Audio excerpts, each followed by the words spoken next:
School college ஸ்டூடெண்ட்ஸோட எதிர்காலத்தையே சீரழிக்கிற போதைப் பொருளை கட்டுக்குள்ள கொண்டு வரக்கு ஸ்டாலின் அரசு காவல்துறையை பயன்படுத்துறது இல்ல.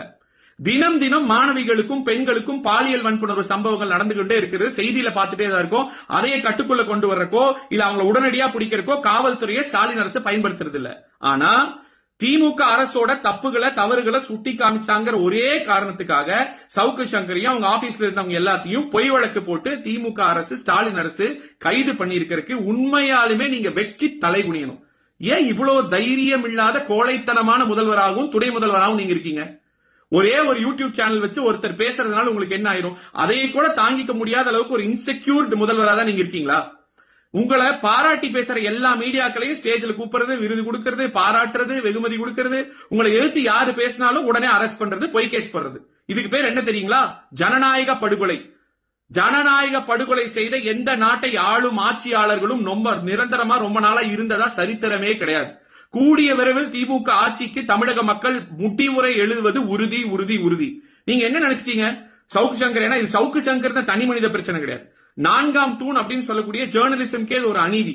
இன்னைக்கு நீங்க என்ன நினைச்சிட்டீங்க? ஒரு ஜேர்னலிஸ்ட் இப்படி தூக்கி போட்டா தமிழர்களாகிய நாங்க தைரியம் எல்லாம் இல்லாம அப்படியே பயந்து போய் இருப்போம் நினைச்சிருக்கீங்களா? தமிழ்நாட்டில் இருக்கவங்கள அப்படி நீங்க பயப்படுத்த முடியாது. நாங்க சொல்றோம், தொடர்ந்து உங்களை எதிர்த்து நீங்க பண்ற தவறுகளை சுட்டி காமிச்சு கண்டிப்பா எதிர்குரல் எழுந்து கொண்டேதான் இருக்கும். இன்னைக்கு நான் சொல்றேன், நீங்க இந்த மாதிரி செயல் பண்ணி இனி எத்தனை பேர் வேணா இந்த யூடியூபர்ஸ் நீங்க உங்களை எதிர்த்து பேசுறவங்களை அரெஸ்ட் பண்ணுங்க. ஆனா அதை பார்த்துட்டு இருக்கிற தமிழக இளைஞர்கள், தமிழக மாணவர்கள், நாங்க எல்லாரும் ஒன்று கூடி தொடர்ந்து சமூக வலைதளத்துல உங்களுக்கு எதிர்த்து குரல் கொடுத்துட்டே தான் இருப்போம். உங்களால என்ன பண்ண முடியும்? எத்தனை பேருங்க நீங்க அரெஸ்ட் பண்ணுவீங்க?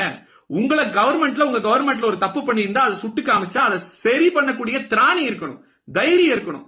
உங்க மகன் உதயநிதி இருக்காரு, அவர் என்ன அவ்வளவு தகுதியானாலா துணை முதலமைச்சராக இருக்கு? கருணாநிதி பேர உங்க பையங்கிறனால துணை முதலமைச்சரா உட்கார்ந்து இருக்கீங்க. தமிழக மக்கள் இதெல்லாம் பார்த்துட்டு சகிச்சுட்டு இருக்காங்க. 4 மாசம் தான். 4 மாசத்துல உங்களுக்கு முடிவுரை எழுதப்படும். இதற்கெல்லாம் அஞ்சவும் மாட்டோம், அடக்குமுறைக்கும் அஞ்ச மாட்டோம். இது சவுக்கு சங்கருங்க தனி மனிதன் பிரச்சனையே இல்ல, மொத்த ஜேர்னலிஸ்டுக்கு இருக்க பிரச்சனை. இன்னைக்கு அவரை சப்போர்ட் பண்ணாம இருக்கிறவங்க யாரா இருந்தாலும் பக்கத்து வீட்டு கூரை தானே எரியுதுன்னு உட்கார்ந்து இருந்தீங்கன்னா உங்க வீட்டு கூரைக்கு அது பத்தருக்கு ரொம்ப நேரம் ஆகாது. இதை வன்மையாக கண்டிக்கிறோம். தொடர்ந்து எதிர்குரல் எழுந்து கொண்டே இருக்கும். பதில் கூற முடியாமல் ஸ்டாலின் அவர்கள் திணறுவது நிச்சயம் நிச்சயம் நிச்சயம்.